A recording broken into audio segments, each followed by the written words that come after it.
got some tips for doing the 15 and 45 mark exam questions for the exam.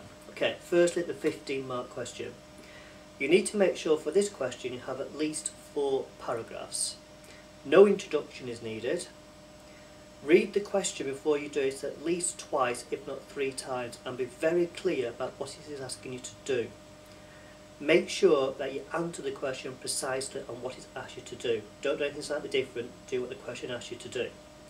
You should have no background or waffle in your answer, and you should always in each paragraph use precise and the most recent example that you can think of. I would always say use the question to help you structure your paragraph. So let's say the question is what is meant by the national conventions and to set its importance. Your first paragraph will be to explain what the national conventions are, very briefly.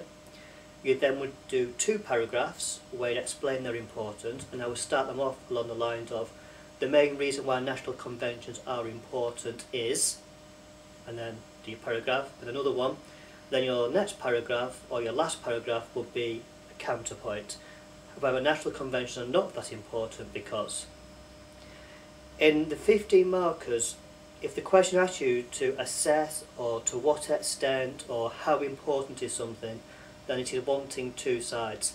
If the question is asking you something like what is meant by affirmative action and give 3 criticisms, then just do 3 criticisms. You don't need to do the opposite view. So do what the question asks you. For the 45 mark questions, again, similar kind of strategy needed. Read the question 2 or 3 times, make sure you know exactly what it's asking you to do. Each paragraph should be linked directly to the question.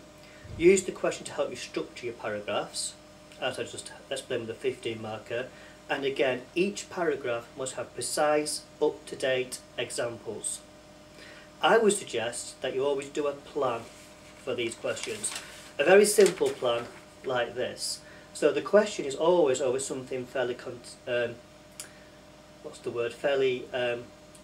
issue under debate. So there's always arguments for and against. So you need to do your plan, and I'll put down 3 or 4 points for, 3 or 4 points against. These are basically going to be your paragraph headings. Decide which point of view you're going to take. So in this case I'm going to take the against side. And you do those 3 paragraphs first on the against, then you do the arguments on the other side of the view. With paragraphs on the other side of the view, you must at the end of each one explain why it is weaker than your main argument in no more than a sentence or 2. It is essential for 45 mark questions that you do an introduction. That introduction must state your argument.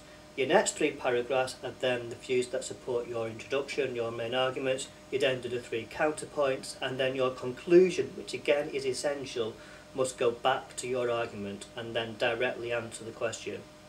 So 45 mark questions, introduction, 3 paragraphs for, 3 paragraphs against, and a conclusion. 15 mark questions, no introduction, 3 or 4 paragraphs, and for both questions make sure you do exactly what the question has asked you to do.